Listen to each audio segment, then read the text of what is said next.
And you listen to Hail Mary for lasting peace. For more news from a Catholic perspective, visit EWTNnews.com. Take Two with Jerry and Debbie starts now. Why don't you come and see what everyone seems to be talking about?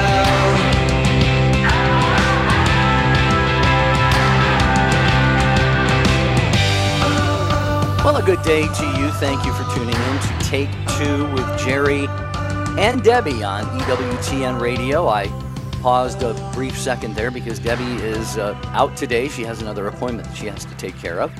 So it's Take Two with Jerry and you. You are the ones who drive the show. Keep that in mind. So I am solo on this end, and I really look forward to your participation and helping out with your takes, your wisdom, your lived insights, your experiences about having never been married. That is our topic today, and perhaps it's just a little bit providential that this show fell on this date when Debbie is not here. Debbie is, of course, married, and I have never been married. And the show was suggested by a listener named Francis, by the way. So, Francis, I hope you're listening. And I presume that describes you, Francis, having never been married. So, if that's the case and you suggested the show, well, by all means, I give you the warm invitation to kick things off at 833-288-EWTN, 833-288-3986. Now, today's topic is a little bit different than the one we've done before. We've done shows on being single, singles, still looking for love, how people go about finding a mate, a spouse, things like that, with, say, online dating services and so forth. But really the direction today, at least that's the sense that I get from it, is focusing more on people who, who seem to be content serving God while remaining unmarried, choosing not to marry. So if this describes you, get on the phone and tell us a little bit why. You don't have to get too detailed. There could be any number of reasons. I'm going to list some of those here at the start of the program. But the number again is 833-288-3986. And it could very well be, so many times you, our great Take Two family listeners, you will call in or you will email and you want to know more about Debbie's background or my background or what have you. So there's a very strong possibility that if there's a couple of minutes here, I'll be able to just share a little bit more about how I got to be sitting here today, November 11th, Veterans Day, by the way. Thank you to all the men and women who have helped to keep us safe and especially given the ultimate sacrifice with their lives. But how I got to be sitting here on November 11th, 2019, having never been married, although it came close a couple times for me, and I can tell you a little bit about that. And maybe that was your experience too. Maybe you have gone down the romantic path more than one time, maybe just one time, and something came up, something happened just to say, you know what, it's just not right at this time, and maybe you just never returned to that pursuit. So whatever it is, you are one who is never married, you're welcome to call in right now at 833-288-3986. Now, for each person who has never been married, there could be a lot of factors that played into that decision. I looked at my own family, for example. I had, parenthood and marriage was not modeled in a very healthy way in my family. So I think sometimes that can play at least a psychological or emotional part in someone as they develop and mature themselves, as far as being able to make a commitment or being unable to make that commitment. I'm not saying that that's the case with me, but I think that might have played some part in that, at least the family dynamics out of which I came. Perhaps your professional life was so busy and fulfilling that you never met the right person who could accommodate that challenging way of life with you on the go, and just that was the profession that you simply had to be in at that time. It could be that after making several unsuccessful runs at matrimony, you simply decided to slow down a little bit and enjoy the unmarried life. Okay, we all learn from your inspiring takes. So be sure you share why you've never married or remained unmarried up to this point in your life, and if you envision that ever changing. Okay. Now, there are many ways to participate in the program today. As always, you can call 833-288-3986,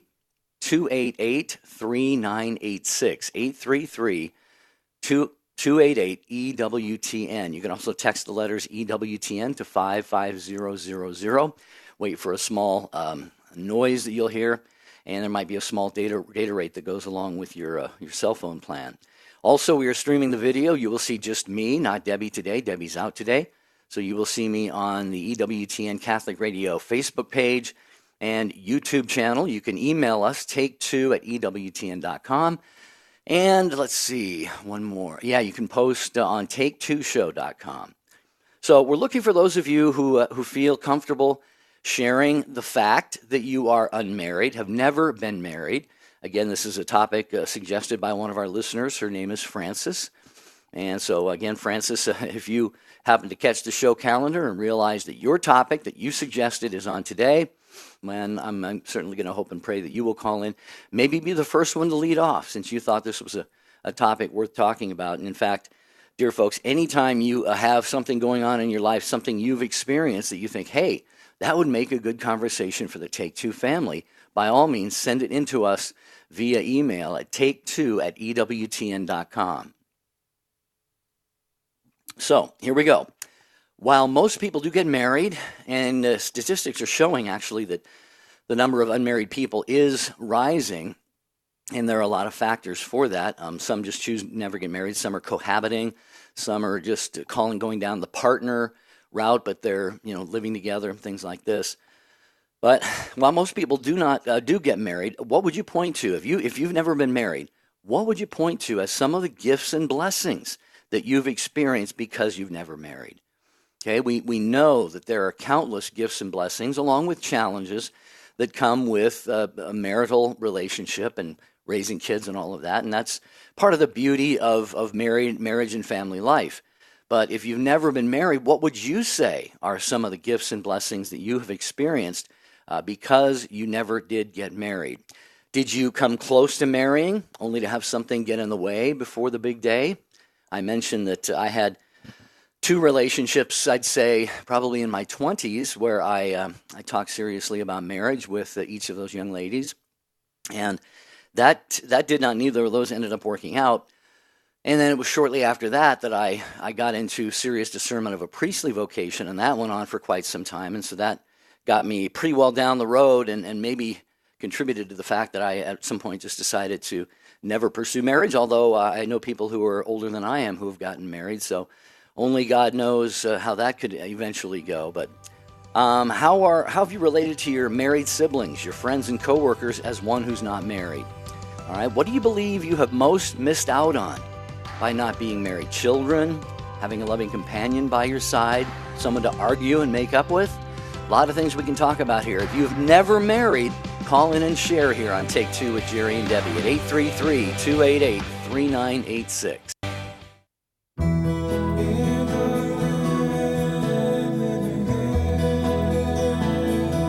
Hello, Journey Home family. Next time, we'll welcome Arthur Lawson to the program. Arthur is a former Lutheran and will share what led him to embrace the Catholic faith. Share the journey next time on EWTN's The Journey Home. The Journey Home with Marcus Grodi is seen and heard around the world on EWTN. Join us tonight at 8 p.m. Eastern, only on EWTN Radio and Television.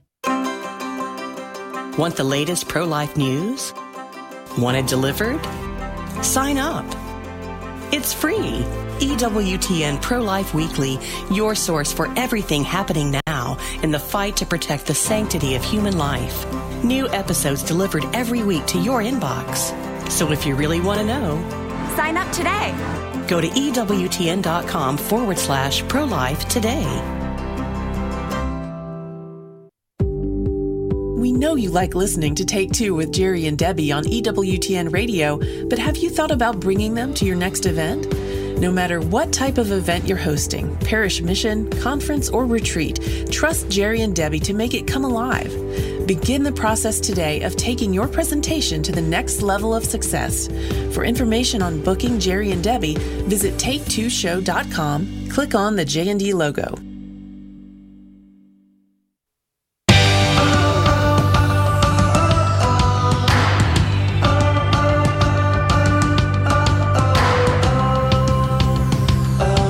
It's your show, Take Two with Jerry and Debbie, and we so love your participation Never a day, never a week goes by that we just don't say to each other, wow. And that's the entire show team. That's me and Debbie and Rich, Jesse, our producers on the board today, and Jeff Burson is monitoring social media. And Ryan Penny is the one that those on the lines is speaking to right now. So Ryan will take your calls at 833-2883-986. Talking today, we'd like to hear from those of you who, like me, have never been married. Okay, a lot of things, a lot of dynamics surround this whole thing. I mean, sometimes people look at you or even ask, what's wrong with you? Why didn't you get married? I've had that question before, and a lot of speculation around that. We can talk about what are the things that you feel like you've missed out on. Raising children, having that loving person right there by your side all the time. How do your relationships work, like social relationships and so forth, with siblings, coworkers, fellow parishioners, things like this.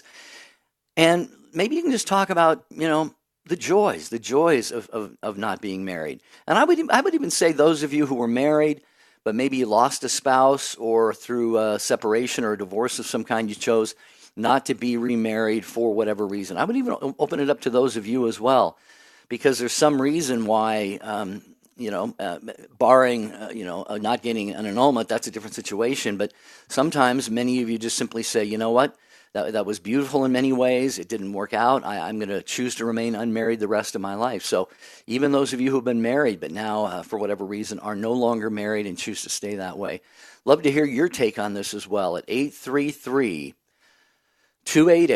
EWTN. And I mentioned at the start of the show that this could give me an opportunity to kind of delve a little bit more deeply into my own story of how I got here. Obviously, the 38,000-foot view can't drill down too deeply, but Debbie and I get asked a lot about what our background is and how we got to be where we are. And I guess I should start by saying Debbie and I are not married. I have jokingly said we're radio spouses before, but Debbie is married to her beautiful husband, Marty. They just celebrated their 10th anniversary 4 days ago, and Debbie celebrated her birthday on Saturday, and no, that's not why she's out today. She didn't live it up too much to the point where she couldn't come to work today. She just had a great celebration. But my own personal experience, many of you know I'm from a rather dysfunctional, so many of us are, dysfunctional, broken family, divorced parents. I was sexually abused, not by my parents. And so all of this was bound to make it, I think, difficult for me to choose any lifelong committed vocation, whether that's marriage, priesthood, religious life, and I did spend many years discerning the priesthood as well. I did have those two close relationships with girls, young ladies in my 20s, and with each of them, actually, marriage did come up in the conversation. And for whatever reason, that did not work out. They both ended up finding new loves in their lives and got married and had kids, and I praise God for that. But then came that long period of vocational discernment in my life, starting around probably 1986, 87. 1989, I entered college at Franciscan University of Steubenville as a college seminarian, graduated in 92, spent 2 years in graduate studies in the seminary, a year in a parish doing an internship, and then after that, God redirected me for a time back into radio, and it was Catholic radio at that time in Portland, Oregon. And I kept that discernment door open. I was talking with a couple of dioceses, and I was talking with a religious order in Ottawa, Canada, the Companions of the Cross. Maybe many of you have heard of them. Made a couple of trips up there to see the Companions. So I kind of jokingly used to say I was in the long-term discernment program. But over time, I just got settled into the busyness of work. I was traveling 6 months out of the year, hosting Catholic radio pledge drives all over the country, doing radio shows, Catholic Answers Live, and so many other things, to the point where that just kind of occupied all of my time, and 1 year would pass by and another year would pass by, and it hasn't been all that many years really since I think I finally put to bed that whole idea of a priestly vocation, at least in my mind and heart. God may have something different to say about that. In fact, he may have something different in mind about marriage too for me. I don't know, but it's just that that was kind of my story. Life just sort of swept me up. And here I am, 58 years old and never married, and not that I was ever close to it. Like I said, there were times when I gave serious consideration to it. Could I ever see myself married? I don't. I don't think I'm a selfish. I've often said I'm the most selfish person I know, but I'm not. I can be very, very generous, but I think at this point, 58 years of having things the way I like them, which amounts to a significant difference and a challenge when choosing to share an intimate relationship and live under the same roof, I sometimes ask myself very honestly if that would be something that I could do and if that would be fair to somebody else. So I'm just being transparent today with you folks, and I'm going to have a conversation with many of you. The lines are getting full right now about having never been married, what some of the reasons are, some of the good things, the blessings, some of the challenges that came with that. 833-288-3986. Okay, I do promise it really is your show. I'm done talking for a while, and we're going to go to Sheila in Fort Mill, South Carolina, listening on the EWTN app. Hi, Sheila. Welcome to Take Two.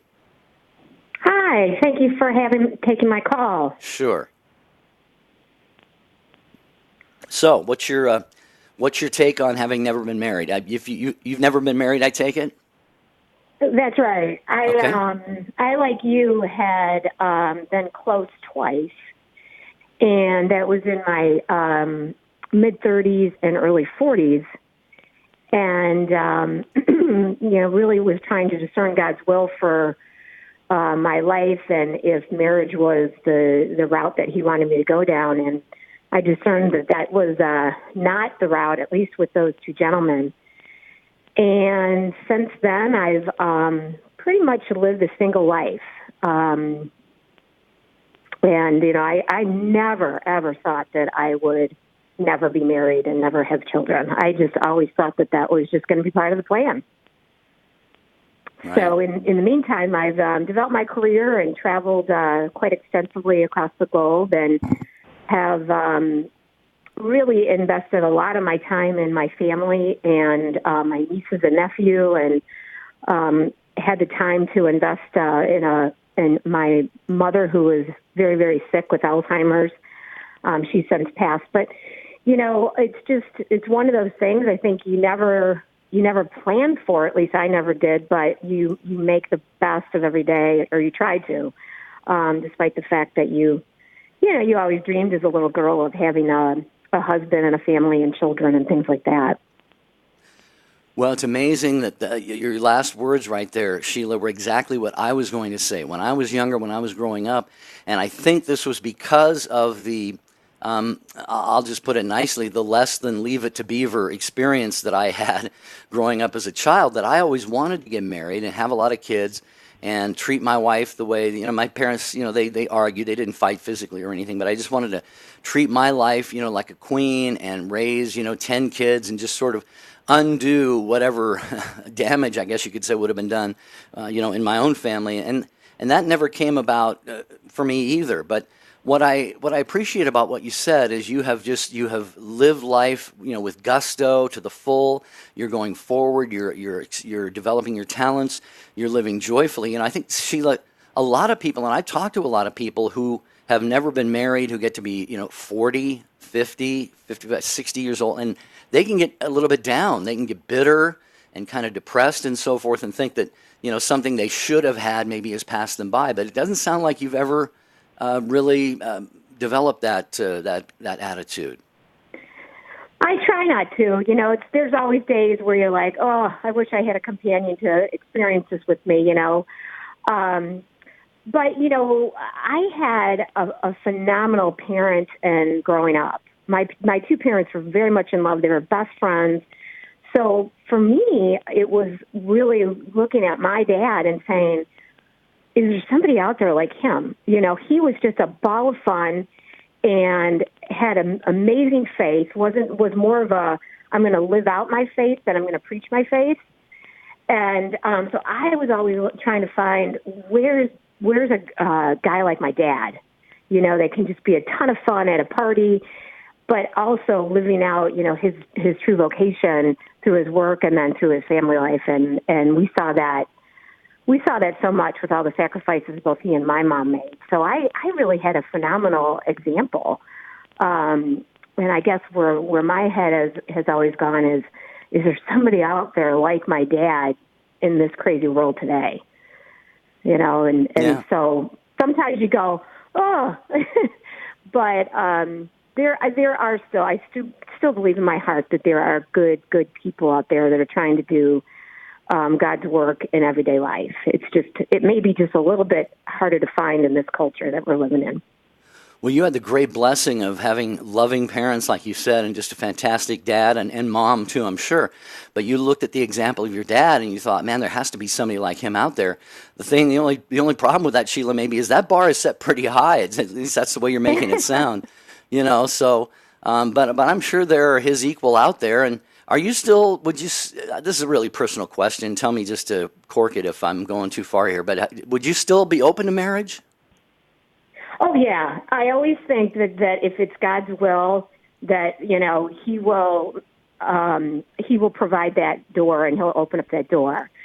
But, it's crazy. There's people that will ask me, well, why don't you go on this dating line or, do this kind of service and that kind of service? And I've tried.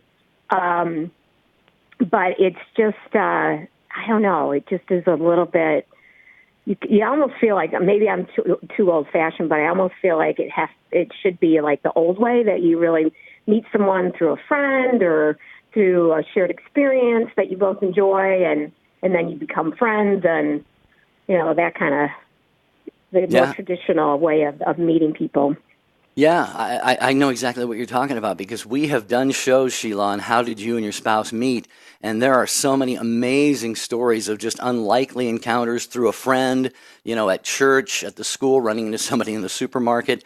Those stories are just absolutely beautiful, and that's to take nothing away from the very solid Catholic dating sites who have put, maybe millions of people together in holy matrimony. So, good stuff, Sheila. We're so glad that you shared what you did. God bless you and your whatever your endeavors are in life and your state in life. You're a beautiful soul, and you've graced our program here today so very much. So I want to appreciate and thank you for that. Well, thank you, and I appreciate you entertaining this topic, because it's not often that the single folks out there get attended to. So I appreciate you guys offering this up on your radio program today. You're very welcome.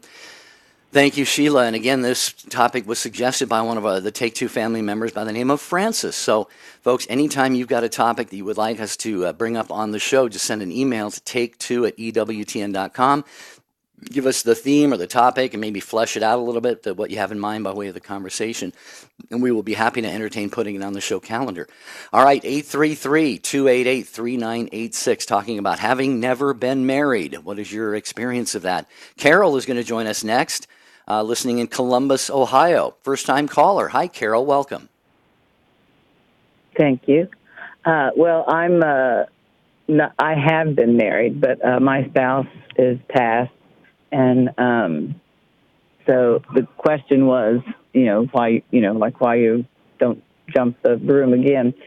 But in my experience, and with people in my similar situation who have, you kind of established yourself, you've got, you're financially stable, and that when you hear the stories that other people have gone through, I'm just not willing to put myself at that risk financially, or with I do have kids and I have grandkids, and you're not willing to expose them to that sort of upset. And Right. To bring somebody into your family circle, and I just don't see that many people out there that that you would bring in close, that you would trust to bring in close. And I feel that a lot of people my age are in that situation, and they just choose to carry on with where they're at.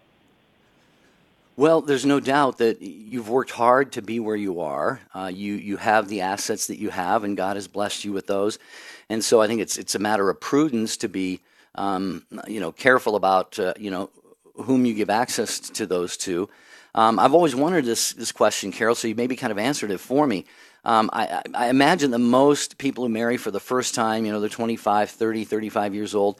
It's just everything goes together. You buy the house together, bank accounts together, and all of this. But it sounds like from what you're saying, there may be a little bit of a reluctance once you have been married and had all of those things, and then a spouse passes away, in your case, to actually, make yourself vulnerable to somebody else. Is that putting it fairly or not?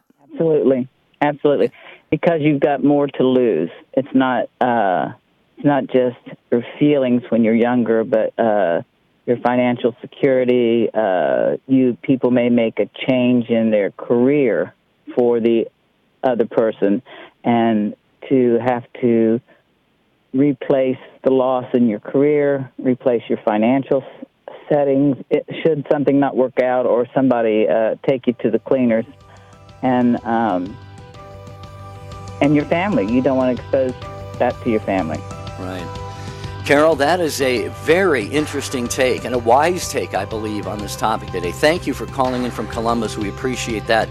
Maureen and Marge and Sue and the others are going to be next. 833-288-3986, talking about having never been married or having been married and not married. Father John Riccardo. When you and I wake up every day, do we strive to know Jesus or not? Quick question to you and me right now. Is that what you and I are doing every single day? The leading Catholic voices are on EWTN Radio.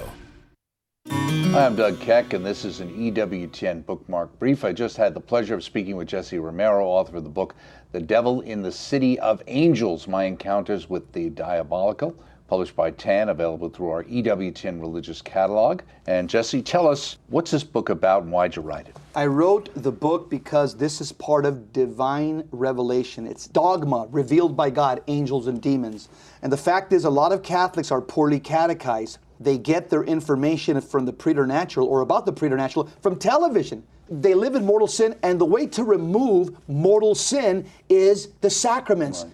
And the fact of the matter is, a lot of Catholics aren't sacramental Christians at this point in time in the church. Right, and my job is to protect my family, and so I got to do that. Bingo. The Devil in the City of Angels, Jesse Romero. Thank you so much, Jesse. And available through our EWTN religious catalog. And of course, look for the entire interview coming soon on the network. This has been a bookmark brief. Thank you so much for stopping by. On November 11th through the 13th, bishops from across the country will gather in Baltimore for their Fall General Assembly. EWTN will take you there live as the bishops elect new leadership, address the political responsibility of Catholics, plan for Hispanic Latino ministry, and more. Live coverage of the United States Conference of Catholic Bishops Fall General Assembly on EWTN. Hi, this is Janet Williams. We embrace the essence of feminine spirituality on Women of Grace tomorrow at 11 a.m. Eastern here on EWTN Radio. Now, back to Take Two with Jerry and Debbie.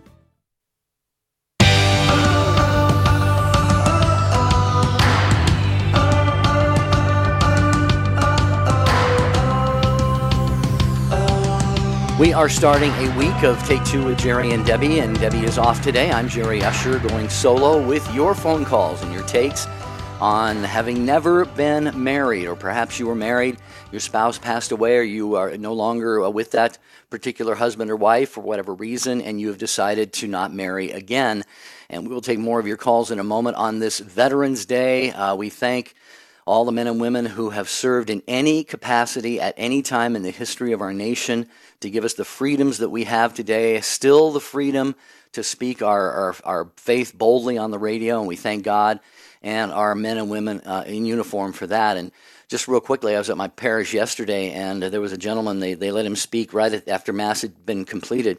Had to be, I think, well into his 90s because he had served in World War II, Korea, Vietnam, and one of the Gulf Wars. He had been called into even one of the Gulf Wars, and got, of course, a standing ovation. And then there were tons of veterans who stood up and were recognized. So it just gives me chills. I never served in the military. I had to register for the draft when I was 18, but having club feet and some other physical stuff, I don't know if I would have gotten very far anyway. Maybe they would have put me in the radio division. I don't know, but I just have a deep, deep place in my heart for people like my brother, who served over 20 years in the Navy, my brother-in-law over 20 years in the Marines. And so thank you from Debbie and me and Rich and Jeff and Ryan and the entire show team for your service to our country. And one other quick thing, because I'm going to be on another radio show this afternoon, the show that I started in 1998 and hosted for 10 years, Catholic Answers Live, tonight, 6 p.m. Eastern Time. First hour, Doug Beaumont will talk about why we baptize babies. And in hour number 2, Jason Everett is going to talk about dating. So that's Catholic Answers Live, 2 hours of it starting at 6 p.m. Eastern Time on most of these same EWTN stations. All right, to be on this conversation about having never been married or not remarrying after once being married, 833-288-3986. And I thank Maureen for waiting through the break there in Clifton Heights, Pennsylvania. A first-time caller. Hi, Maureen. Welcome to Take Two with Jerry and Debbie. Well, hello there, and thank you for taking my call. You're welcome. And a big thank you to all the vets, both deceased and living. I wanted to get that out there. Yeah, thank you for doing that. So what about this, you've never been married, I take it? I've never been married. No children. Couple came close once or twice, but I never wanted to be married. I come from an alcoholic background, and I think my mother died when I was 14, so I was kind of tired of taking care of people. And my father died when I was 2, so I never saw a marriage, how it works. So even today, I wouldn't know the first thing about what to do. Mm-hmm. And you don't really get a manual. Maybe I'm selfish. If God were to put a man in my life, I would really throw a wrench in things because I've gotten used to living alone. Mm-hmm. Well, I can relate to what you just said there. In fact, I shared that during the opening comments of the program. I'm 58 now, Maureen, and I've been I've had roommates and things, shared houses with people. Mm-hmm. But, never had, that whole situation where, even within a housemate or a roommate situation, you kind of live your own life, so you're still able to develop your own likes and dislikes and tastes and distastes and hobbies and activities and what you want to watch on TV and all of this stuff. So I shared that at the start of the show. That would be one of the difficult things definitely for me, but I took note of a couple things you said. You mentioned, I believe you said your mother was alcoholic, and it sounds like you had to do a lot of massaging of her life and situation. And then you never knew your dad because he died when you were 2. So there's no one-size-fits-all family challenge that's going to lead someone to never marry, but do you look at those two dynamics as possible possible reasons why you just simply said, I just never want to go down that path? I think it had a lot to do with it not having an example to follow, right or wrong. I had nothing to go on. Healthy, unhealthy, there's just nothing there. So I didn't want to, and I myself am a recovering alcoholic, and I don't want to pass that on. Right. I want the chain to stop with me. And that's a great honor that I thank God for every day. Yes. I was just going to say that. God bless you. Congratulations, Maureen, for saying, you know what, this addiction is not going to go any further past you. That is actually, in one sense, a very heroic thing to do. And you have, I know from my limited knowledge of things like 12-step programs and so forth, that a lot of work goes into that. There's a lot of pain involved in that, but you have a lot of companionship there and a lot of support. And so have you found that community for you has been, I don't want to say the equivalent of a family, but they've sort of helped to fill in some of the gaps for you? Yes, it has. The people in the rooms are like my family. And I do have another brother. I have a brother who died of alcoholism. And I have another brother, and they're both, and the men I picked are men who went out with, all came from alcoholic families. So 2 recovering children, necessarily make a great marriage. You know what I mean? Mm-hmm. You have two sick people. Right. If you don't get help.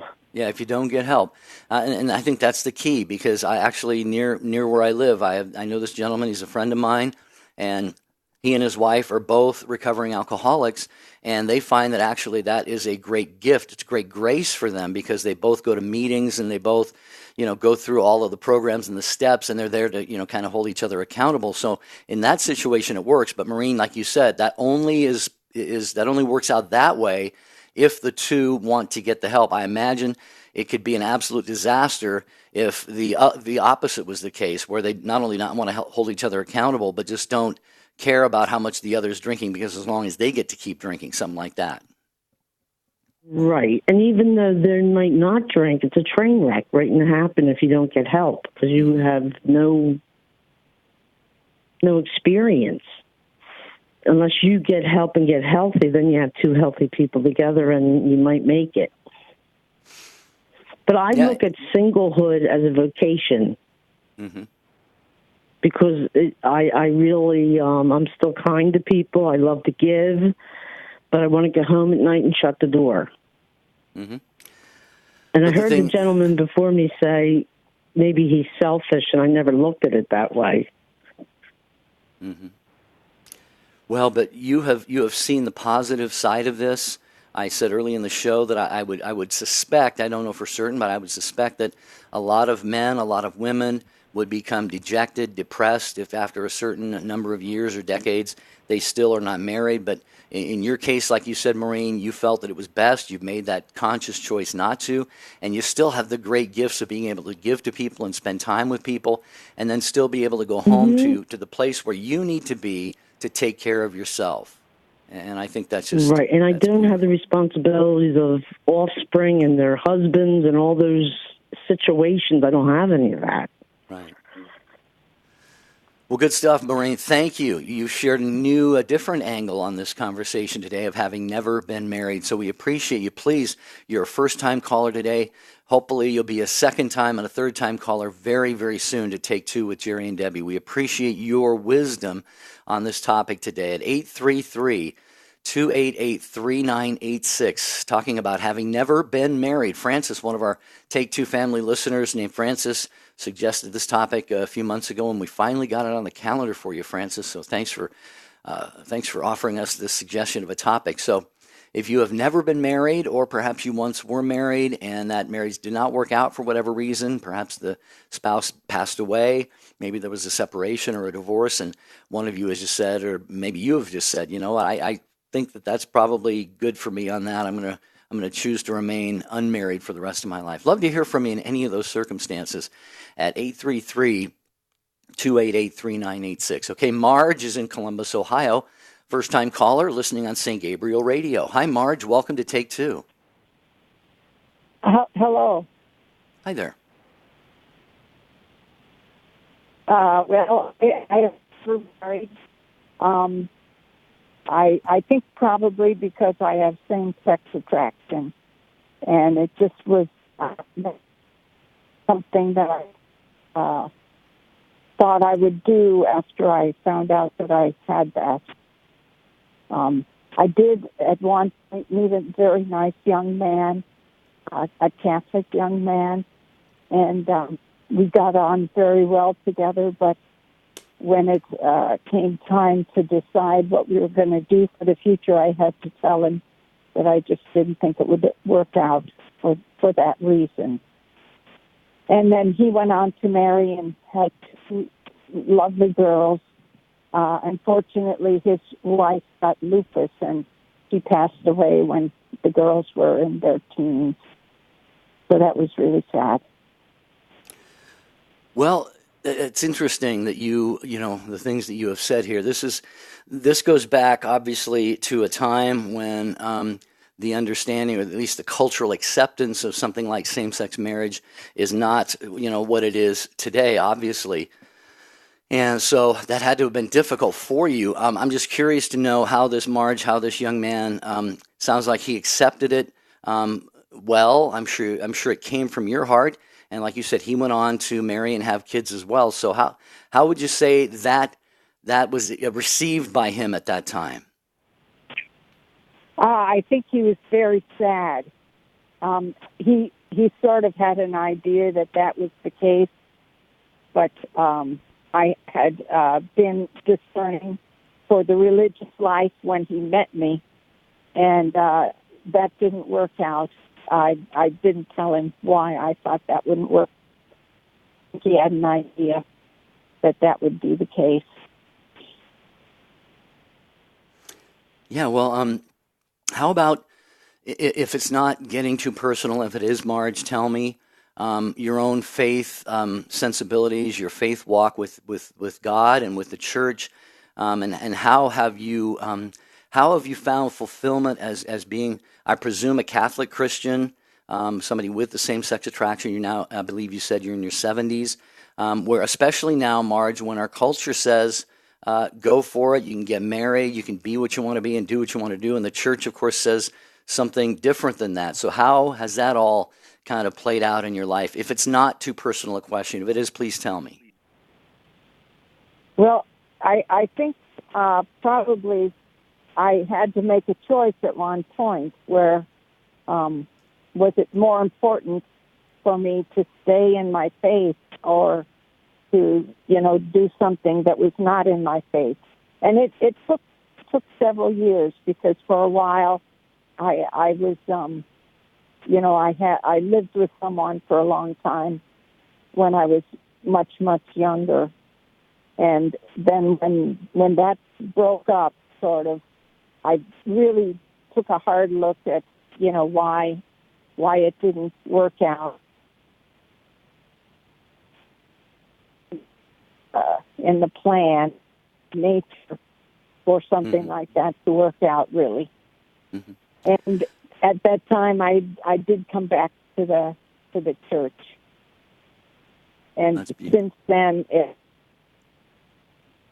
sometimes it's something that I would rather have. Yes. Well, that's an incredibly important testimony, Marge, especially, as I said, for many people today, especially younger people, but there are some older people who now, the doors to same-sex marriage, quote-unquote marriage, have been thrown open to them, and they just can't wait to bust those doors down. But you saw what was important. You saw the conflict between that and our faith, and in your heart, the faith won out, certainly by the grace of God. And I applaud you for that, and I'm sure all of our listeners do as well.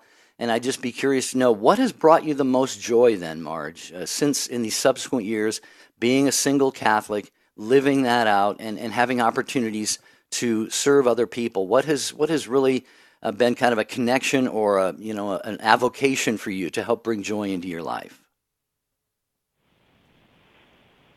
Oh, that's a hard one. Too many? I guess just having, the opportunity to do what you said, to be available to serve other people.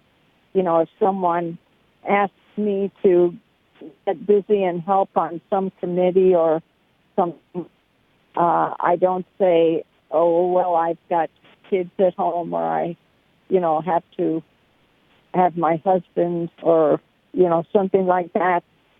So it just is, it's a good thing for me to be able to say, if I have the time, I will be happy to do that, to help, with that. And the same way in jobs I've had, I've been able to share my faith when people ask me. I'm not afraid to do that. So good. I guess that's, yeah. Yeah, well, you just keep on going, Marge. You are just going in a right, beautiful God ordained direction. God's grace is with you, and I just I just have a feeling that you're going to hear those words that we all hope to hear one day. Well done, good and faithful servant. You're a beautiful heart, beautiful soul, and we can hear it in your voice. So thank you, Marge, for having the courage, really, and feeling it important enough to call in and share what you did today on the program, because I have no doubt, we have no doubt on this show, everyone who gets on this show and shares what they have to share is talking directly to somebody, or maybe lots of somebody's out there. So thank you, Marge, for doing that from Columbus. We appreciate that. Judy is in Washington, D.C., and she's got us on Guadalupe Radio. Take two with Jerry and Debbie. Hi, Judy. Hi, how are you? Doing well, Judy. And yourself? Great. Thank you. I'm grateful to be on your program. Well, welcome.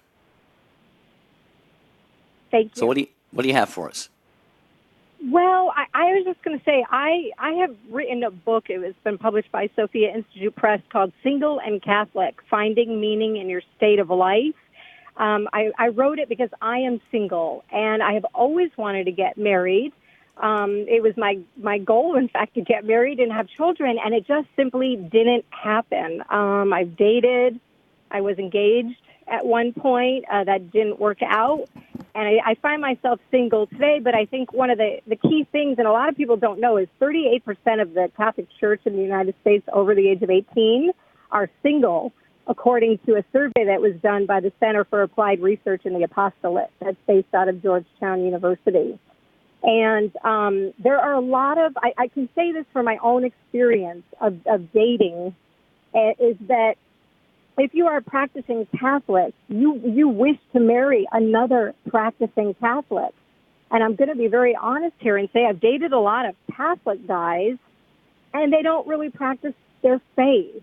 So, and I and so many of my Catholic girlfriends who are practicing Catholics aren't willing to compromise our faith. We're kind of acting counterculturally. I realize that, but at the same time, we are looking for good Catholic men who actually practice their faith and are going to respect the women they're dating and not expect premarital sex, but to be truly practicing Catholic men. And I think there's a real lack of that. I don't find a lot of it. I'm sure there are many good practicing Catholic men, but it's very difficult, especially if you're older and no longer in your 20s and no longer in your 30s, to try to find that. One other thing I would say is I would encourage everyone who's been married before, if you have been married and are now divorced, before you enter the dating scene, to really look at going through the annulment process, so that when you do date and you wish, one would hope that if you do find a spouse again in life, to remarry in the church, that you are annulled, so that when you enter the dating scene, you are free to actually date and actually have that relationship become a marriage, if that is the case, and that if you have been annulled. So I think that, just from my own perspective, I'd also like to say that single Catholics are vital to the church today, with such a large group of us. And if you include the annulled and those who are widowed and those who are divorced and yet maybe not annulled, you're looking at 46% of the church today in the United States, living in some form or fashion in a single state. But we are a vital part of the church, so I would also encourage our bishops and our priests to really harness the energy of single people in the church today and all of the ways that we can give back to the church. And then I'd encourage my brothers and sisters who are single to also look at ways in which we can serve the church and the greater good throughout the world. So I think that's what I'd like to say today from my single perspective. Well, Judy, thank you so much. Thank you for contributing your book. I will put a link to it up on our website, Single and Catholic, Finding Meaning for Your State in Life. And just a couple comments that I want to make before we get to Terry, who will be our last caller. I think you're right. We men, I'm going to lump myself into that. We men have been sort of asleep at the switch. I'm not painting with a broad brush. This isn't all men. But let's just face it. I think you're right. Men, for the most part, have been kind of just riding the wave here, and not really taking their faith as seriously as we could for maybe a number of decades. Now, I do see that changing. I see it changing everywhere. I see men's groups, men's conferences, men's Bible studies. The men of God, including the Catholic Church, are starting to rise up, take their faith seriously, and there's a return to those things, Judy, that you had talked about, to treating women with respect, to remaining pure before marriage, to being open to life and to raising kids, to protecting protecting and providing for one's family, wife and kids. So I think in that regard, there are a lot of good things going on. And I'm glad you said what you said about annulment. So many of us know people who get a divorce or a separation or whatever, and then all of a sudden, the next great guy or gal comes along, and pretty soon, the love birds are singing all around them, and you know what? It's simply not appropriate to do at that time. What if you don't get an annulment? Then you're in a real quandary because you've developed this relationship, you've started emotional bonds, maybe you've even put financial matters in some way together to a certain extent. Whatever, all of these things can play a part in that. And then if the church says you're not free to marry again, then either you have to break off that relationship or violate your faith and get married and live in an irregular situation. So thank you, Judy, for those thoughts. Believe me, I wish I could go on and on longer than that. I want to get to Terry in just a minute. But Judy, thank you. Have a blessed day in Washington, D.C. Terry's in Atlanta listening on the EWTN app to Take Two with Jerry and Debbie. Now, she's not here today, and I can't remember her name. Hi, Terry. Hey, Terry. How are you? Pretty good. Got about 2 minutes. Well, okay. So I am 55. I got divorced when I was 29. I had a 2-year-old. My daughter was 2 at the time. So when it came to dating during this time period, I was very careful about, who I brought home and everything. And then at 43, I got my marriage annulled at the suggestion of my pastor. And for me, that was a very eye-opening experience because it helped me to see, okay, why did this first marriage not work? What's driving me in terms of my attraction to men? And it really brought home to me what a sacrament marriage is. And, I've taken that, and it's like I just don't know if I'm capable of honoring the sacrament of marriage, just in terms of, my mindset and who I'm attracted to, and can I, devote my life to someone? And I don't know. It's just, maybe I'm thinking about it too much, but it's just complicated. Well, first of all, God bless you for getting the annulment, which, of course, as you know, in your mind, in your heart, you are free to marry now because the declaration of nullity, as it's really called, is just that. It's a declaration that the original attempt at marriage, there was some impediment there that kept it from being truly sacramental. But you're taking a lot of, I think, serious and important things into account, especially the very nature of the sacrament. What is a sacrament? A sacrament is an intimate, covenant between us and God. We have the sacrament of the Eucharist, where we swear as we receive the Eucharist that we are one with God and with each other and so forth. That's why people who are not in a state of grace should not receive communion. Same thing in marriage and holy matrimony. As you know, Terry, it's a covenant, total gift of self to other, and that is daunting. That could be very daunting. I'll tell you what, Terry, I suspect that's part of the reason that has maybe given me a little bit of pause over the years when I've thought about maybe making that lifelong total commitment. So I'm with you in thinking about all these things, and I'm glad you brought them up. Anything else before we get set to wrap up? Well, just like your previous caller said, I realize that if I am going to get married again one day, my husband has to be a practicing Catholic. And practicing Catholics, men or women, are really hard to find these days. And so, that's number one in my list. And also, like Maureen said, another previous caller, I didn't have good role models when it came to marriage. My parents were married for 60 years, but my father was an alcoholic and abusive to my mother. So it's like, I don't know what marriage is supposed to look like. But then there's a part of me that's like, I need to put this in God's hands and trust him. Amen. Amen, Terry. Thank you for gracing the program today and really bringing it to a beautiful, beautiful end. I'm sorry we won't have time for any of the other callers. Jeff Burson has already put a link to Judy's book on take2show.com. That is the book on being Catholic and single and finding your purpose in life. I know I didn't get the title exactly right there, but you will find it at take2show.com. Debbie will be back tomorrow. More great shows coming up this week. Thank you, Francis, one of our listeners, for suggesting today's show. We appreciate that. And tomorrow we're going to talk about St. Mother Teresa's favorite go-to prayer, the Express Novena. Until then, have a beautiful and blessed day.